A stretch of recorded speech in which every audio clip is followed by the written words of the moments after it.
friends, I am your maths faculty from QLS Academy. Today we will try to understand fractions. I hope you will enjoy the learning. Let's start with our today's topic, proper, improper and mixed fractions. Proper fractions. Proper fractions are the fractions which are less than 1. Means they always lie between 0 and 1 on the number line. You remember number line हमारी 0 से start होती है. तो 0 से 1 के बीच में हमारे proper fractions lie करेंगे. आपने पिछले क्लास में ये तो समझ गए थे कि fractions को number line पर कैसे draw करना है. अब proper fractions को number line पर कैसे draw करना है. तो proper fractions होते क्या हैं?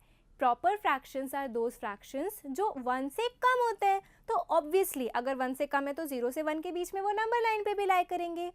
Or in the other words, we can also say that in proper fractions, numerator is always less than denominator. मतलब numerator जो हमारे ऊपर होता था numerator, that is always less than denominator.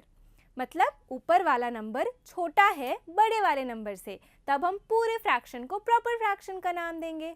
अब अगर मैं आपसे पूछूं प्रॉपर फ्रैक्शन के एग्जाम्पल्स क्या हैं, तो दे आर 1/3, 2/3, 5/9, 10/20. लुक 1/3 में 1 छोटा है 3 से, 2/3 में भी, 5/9 में 5 छोटा है, न्यूमरेटर छोटा है डिनोमिनेटर से. Okay, so these were the examples of proper fraction. अब एक और एग्जाम्पल लेते हैं अपन जिसे आपको और अच्छे से समझ में आएगा. For example you have 1 chocolate and वो 6 पार्ट्स में डिवाइडेड है. जैसे आप कैडबरी वगैरह देखते हो ना, तो वो पार्ट्स में डिवाइडेड होती है already. So your chocolate is divided into 6 parts. ठीक है, you give 3 parts to me and you kept the other 3 parts. आपने बीच से उसको हाफ किया और आपने 3 पार्ट्स मुझे दे दिए, 3 पार्ट्स खुद रख लिए. तो हमारा फ्रैक्शन क्या होगा? 3/6. 6 पार्ट्स थे, आपने 3 पार्ट्स सेलेक्ट कर लिए. ठीक है, नाउ इफ आई आस्क्ड कि नहीं मुझे 7 पार्ट्स चाहिए, तो आप क्या दे सकते हो मुझे 7 पार्ट्स? नहीं, ऑब्वियसली, क्योंकि आपके पास तो 6 ही पार्ट्स है ना. इन दैट केस आपको अपने हिस्से के पूरे 6 पार्ट मतलब एक फुल चॉकलेट मुझे देनी होगी, प्लस आपको दूसरी चॉकलेट लानी होगी और दूसरी चॉकलेट का एक पार्ट निकाल के देना पड़ेगा मुझे. मतलब कि आपको 7 पार्ट्स के लिए एक पूरी चॉकलेट प्लस दूसरी चॉकलेट का एक पार्ट, दैट मीन्स 7/6 चॉकलेट मुझे देनी होगी. So this is not a proper distribution. क्या आपको अच्छा लगेगा कि यार जो है मेरे पास वो भी दे रहा हूँ मैं और आगे से भी जाके दे रहा हूँ? नहीं, this is not a proper distribution. That's why we call it improper fractions. जो प्रॉपर नहीं है वो इम्प्रॉपर है. प्रॉपर में क्या है? हमारे पास एक होल है, उसी के अंदर से हम एक चीज़ निकाल कर दे रहे हैं. हमारे पास अगर 4 पीसेज है तो हम 3 पीसेज दे रहे हैं, 2 पीसेज दे रहे हैं. हमारे पास 7 पीसेज है तो हम 6 पीसेज दे रहे हैं. विद इन द पीसेज हम दे रहे हैं. लेकिन अगर कोई इंसान बोल रहा है कि नहीं हमको होल से भी ज़्यादा चाहिए, तो that fraction will be improper fraction. तो थोड़ा सा आपको समझ में आ गया. अब अगर I tell you its definition, तो वो है improper fractions are more than 1. ये 1 से ज़्यादा होते हैं. एंड सिंस वो 1 से ज़्यादा होते हैं, they lie after 1 on the number line. 0 से 1 में improper and after 1 proper. And in these numerator is greater than denominator. Proper fraction में क्या होता था? हमारा न्यूमरेटर छोटा होता था. इसमें हमारा जो न्यूमरेटर है वो डिनोमिनेटर से बड़ा होगा. मतलब कि 4/3 ले लो एग्जाम्पल आप, 7/4, 9/6. You see in 4/3, 4 is greater than 3. 4 is numerator which is greater than denominator, that is 3. Similarly 7/9 and 9/6. Now mixed fractions में आते हैं. प्रॉपर हो गया, इम्प्रॉपर हो गया. अब एक और टाइप का फ्रैक्शन आता है, that is mixed fraction. Now mixed क्या होता है? मतलब एक वर्ड से ही कैसे समझ में आ रहा है कि किसी चीज़ का मिक्सचर होगा, right? So the previous chocolate का एग्जाम्पल लेते हैं हम मिक्स फ्रैक्शन को भी समझने के लिए. For example let's take 2 cases. A, you gave me 7 parts of chocolates. ठीक है, आपने कुछ दिमाग नहीं लगाया, आपने 7 पार्ट्स लिए and you gave me that. And second part is you gave me 1 full chocolate and a part of other chocolate. आप इसको 2 तरीके से देख सकते हो कि you gave me 7 parts or you gave me 1 full chocolate and 1 part. Mathematically you can write it in 2 ways. ठीक है, एक वे क्या हो जाएगा, you write it as 7 plus 1 is equal to 8 parts. Okay, so 8 parts you will write it as numerator and 7 parts was the denominator. And the second way, आप second way में कैसे लिख सकते हो, 1 plus 1 upon 7.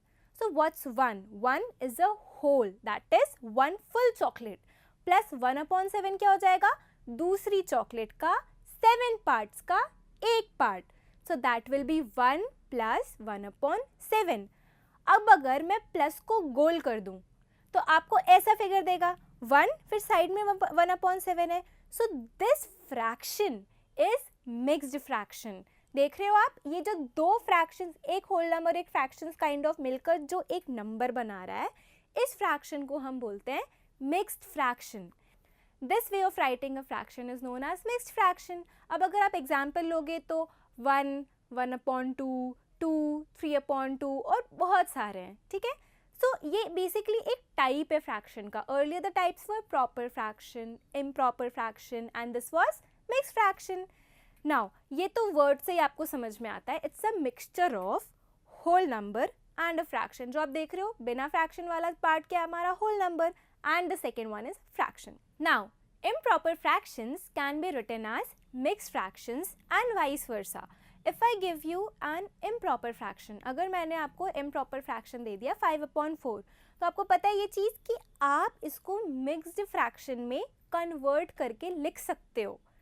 लेकिन कैसे? और एक और चीज़, अगर मैंने आपको एक दे दिया mixed fraction 2, 1/2, पर तो आप इसको एक improper fraction में convert करके लिख सकते हो. तो कैसे करोगे? ठीक है, लेकिन एक और चीज़ याद रखने की क्या है कि इम्प्रॉपर मिक्स्ड में हो जाएगा, मिक्स्ड इम्प्रॉपर में हो जाएगा, लेकिन एक प्रॉपर फ्रैक्शंस को आप मिक्स्ड फ्रैक्शन में नहीं लिख सकते हो, और दूसरी आप मिक्स्ड फ्रैक्शन को भी प्रॉपर फ्रैक्शन में नहीं लिख सकते हो. तो प्रॉपर फ्रैक्शन तो बिल्कुल भी नहीं आएगा. ठीक है, because proper fractions are within one whole. Proper fraction के बेसिक्स में जाओ तो हमने क्या पढ़ा था कि प्रॉपर फ्रैक्शंस में आपके पास जो है आप उसी में से निकाल के दे रहे हो. इस वजह से प्रॉपर फ्रैक्शंस को ना तो हम इम्प्रॉपर में लिख सकते हैं ना तो हम मिक्स्ड में लिख सकते हैं. ओके, सो ये डिफरेंस समझ में आया.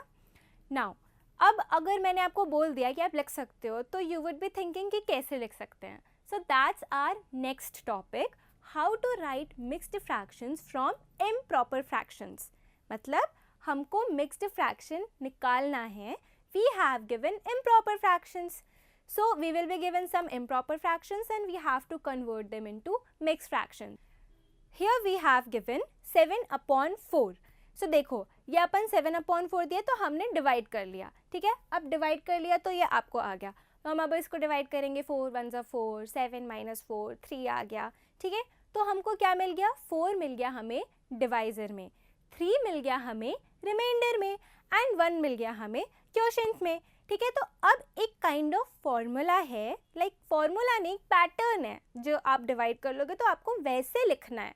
अब कैसे लिखना है कि वो मिक्स फ्रैक्शन में कन्वर्ट हो जाए. देखो 1 को हमने लिखा होल नंबर में. ठीक है, 3 हमारा रिमाइंडर आया था तो 3 को हम लिखेंगे न्यूमरेटर में, और हमारा 4 जो है, जो हमारा डिवाइज़र होता है, डिवाइज़र को हम लिखते हैं डिनोमिनेटर में. तो ऐसे आप किसी भी इम्प्रॉपर फ्रैक्शन को मिक्स्ड फ्रैक्शन में कन्वर्ट कर सकते हो. अब ये तो एग्जाम्पल था, अगर मैं आपको इसका फॉर्मूला दूं तो फॉर्मूला आपको ऐसा लगेगा. देखो क्वोशिएंट हमारा होल नंबर की जगह पर आ गया, जो भी हम सॉल्व करके रिमाइंडर निकालेंगे वो हमारा न्यूमरेटर की जगह पर आ जाएगा, और जो हम डिवाइज़र पहले से गिवन होगा हमें वो हम डिनोमिनेटर की जगह पर लिख लेंगे. तो ये एक फॉर्मूला है और ये आपको याद रखना है, क्योंकि आपके पेपर में बहुत सारे ऐसे क्वेश्चंस आएंगे जिसमें आपको यही बोलेगा, आपको एक इम्प्रॉपर फ्रैक्शन दे दिया जाएगा एंड वो पूछेगा कि convert them into mixed fractions. तो बस कुछ नहीं करना है, just we have to solve it, क्योंकि हमको डिवीजन तो आता ही है पहले से, and we have to apply this formula, और जो भी वैल्यूज़ आएंगी हमको उनको उनके जगह पर रख देना है. ठीक है, so that was all for today. अपन ने आज क्या क्या पढ़ा, अपन ने बहुत सारी चीज़ें पढ़ ली. एक, अपन ने प्रॉपर फ्रैक्शन पढ़ा, अपन ने इम्प्रॉपर फ्रैक्शन पढ़ा, then we studied about mixed fraction and mixed fraction और इम्प्रॉपर फ्रैक्शन का रिलेशन निकालकर हमने ये भी पढ़ा how to convert improper fraction into mixed fraction. लेकिन एक और ऑल्टरनेटिव वे होता है to convert improper fraction into mixed fraction. तो वो क्या होता है? एक तो वे ये होता है कि ठीक है आप डिवाइड कर लो, जो जो आपकी वैल्यूज़ हैं उसको फॉर्मूले में पुट कर लो। बट अगर आप लॉजिक लगाओ तो आप बिना डिवाइड किए, बिना रफ में जाए, आप फिर से एक ऐसा वे होता है जिसमें आप उसको कन्वर्ट कर लो। So we will be talking about that way in this topic. Let's take an example 14/3। इसमें we will look at the denominator, it's given 3। अब एक काम करो, आप 14 को देखो एंड लुक एट 3 एंड 3 का टेबल गिनो जब तक न्यूमरेटर से बड़ा नंबर ना आ जाए।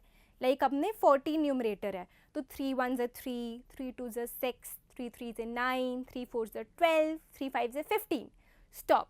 15 14 से बड़ा है तो हम वहीं पे स्टॉप हो जाएंगे, ठीक है। वी विल रिजेक्ट 3 × 5 = 15 और हमारे पास सिर्फ क्या रहेगा? 3 1 3, 3 2 6, 3 3 9 and 3 4 12. Now 12 is the largest multiple of 3. इस केस में 14 के under 12 is the largest multiple of 3. So इसकी हेल्प से हम 14 को ब्रेक करेंगे। 14 को अगर आप 12 से ब्रेक करो तो 12 + 2 = 14 आ जाता है, ठीक है। तो हम 12 अलग लिखेंगे, +2 को लिखेंगे और होल अपॉन 3 कर देंगे बिकॉज दैट वाज 14/3। सो अपन उसको ब्रेक करेंगे तो 12 + 2/3। अब 12/3 + 2/3 इन दोनों को भी ब्रेक कर लिया।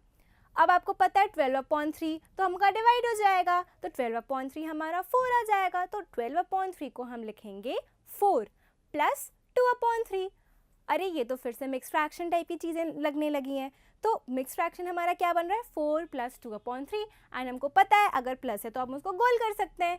तो द फ्रैक्शन विल बी 4 2/3, ठीक है। तो आपने 14/3 को जो इम्प्रॉपर फ्रैक्शन था उसको कन्वर्ट कर लिया 4 2/3 में, ठीक है। तो ये एक ऑल्टरनेटिव वे है कि आप पहले तो नंबर देखो, फिर डिनोमिनेटर देखो कि डिनोमिनेटर को हम डिनोमिनेटर का टेबल गिनो। आप डिनोमिनेटर का टेबल गिनोगे और उस टाइम तक आओगे जब तक वो न्यूमरेटर के नंबर से बड़ा ना हो जाए, और जैसे ही वो बड़ा होगा आप सबसे बड़े वाले को रिजेक्ट कर दोगे और उसके अंडर जितने भी उसके मल्टीपल्स आए आप उसको अपने कलेक्शन में रखोगे।